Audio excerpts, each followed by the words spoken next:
उसमें चटनी रखेंगे इस महंगाई के दौर में? सामान्य रोटी नहीं मिल रही है, सूखी रोटी नहीं नसीब है, इस रोटी पर सब्जी कब रखेगी सरकार?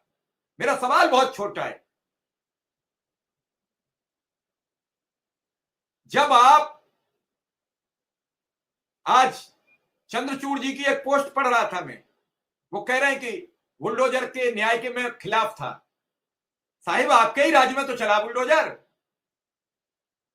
अब आप सेवानिवृत्त हो गए तो बता रहे हो, कह रहे नेताओं का बड़ा दबाव होता है जजों पर। आपने पद पर रहते तो एक दिन भी नहीं कहा।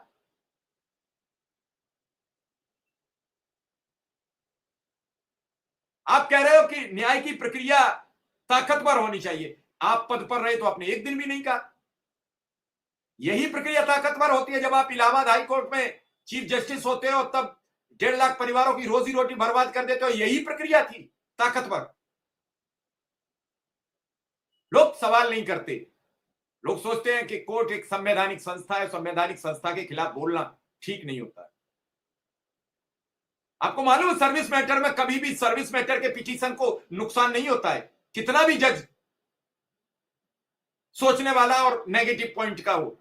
बात अलग है कि वो ये कह दे कि इस रिट को हम नहीं सुनेंगे, आगे जाइए, लेकिन वो ये नहीं कहता है कि इनको मूल पद पर भेज दीजिए, बिना किसी गलत काम के, बिना किसी अवमानना के। अगर उन्होंने कोर्ट की अवमानना नहीं किया, उन्होंने किसी सरकार के खिलाफ कार्य नहीं किया है, कुछ नहीं किया है, तो उन्हें मूल पद पर भेजने का कारण क्या है?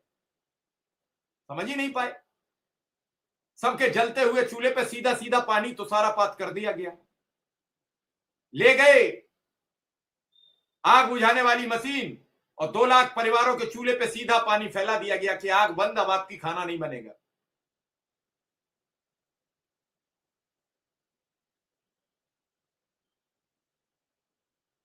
विक्रम सिंह, कभी कभी यह लगता है कि न्याय व्यवस्था में बैठे लोग भी आम जनमानस की बात पर फोकस नहीं करते। और ये सब बातें कब करता है आदमी? जब सेवानिवृत्त हो जाता। सेवा पे रहते हुए वो नहीं कहता कुछ भी।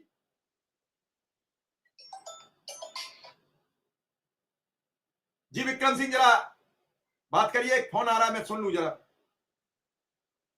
विक्रम सिंह सर, आज हमारी बात हो रही थी, एक हमारे मित्र हैं गोरखपुर के, अरुण कुमार पासवान जी,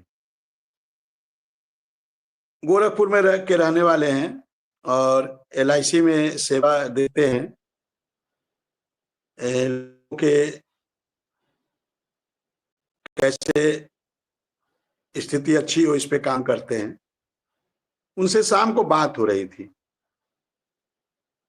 अब उनके मन में इतनी वेदना थी, इतनी पीड़ा थी कि वो कह रहे थे कि महाराज आप लोग कैसे 9,000 में 10,000 में जीवन यापन चला ले रहे हैं, हम तो इस बात की कल्पना भी नहीं कर पा रहे हैं।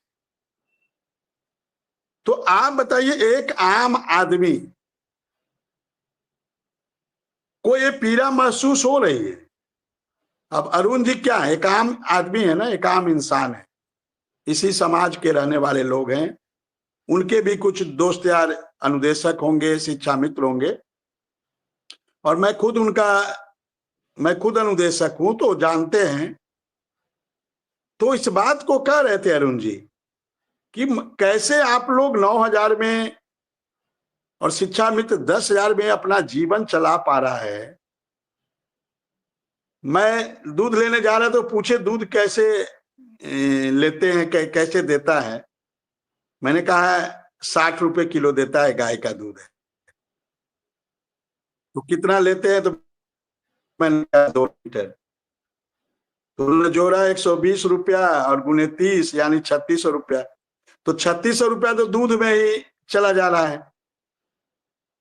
तो मतलब आप इससे समझ, लेकिन इस बात को जिसको समझना चाहिए, हालांकि समझती सरकार भी है, ऐसा नहीं है सरकार नहीं समझती। एक बार अभी लेकिन अभी आप कह रहे हैं ना कि विक्रम सिंह, अभी जब चंद्रचूड़ जी से मीडिया ने सवाल किया राम मंदिर के मामले को, वो मुलाकात हुए तो बोले, उन्होंने कहा कि मुझे कुछ रात में स्वप्न हुआ या भगवान के निर्देशानुसार मैंने फैसला कर दिया। तो क्या शिक्षा मित्रों को लेकर निर्देश आया भगवान का कि इन 1.5 लाख लोगों की रोजी रोटी मैट दो, इनका काम समाप्त कर दो? इनके परिवार को यतीम कर दो, किसने स्वप्न दिया? इनके बारे में भी बताते जाते जाते जाते या स्वीकार करते जाते मेरे जीवन की सबसे बड़ी भूल हो गई।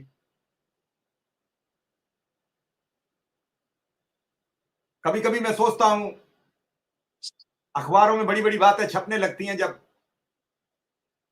वो कह रहे हैं कि जजों पर नेताओं का दबाव होता है, पद पे रहते तो कभी नहीं आपने कहा, बुलडोजर के जरिए न्याय मंजूर नहीं है, आपने पद पर रहते तो बुलडोजर के खिलाफ फैसला भी नहीं दिया, ये तो आपके जाने के बाद फैसला हुआ कि नहीं चलेगा बुलडोजर किसी भी कीमत पर।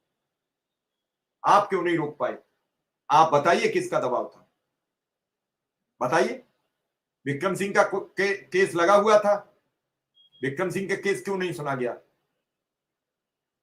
विक्रम सिंह का केस क्यों नहीं सुना गया? बताइए आप। विक्रम सिंह का केस 6 महीने से उलझा हुआ है,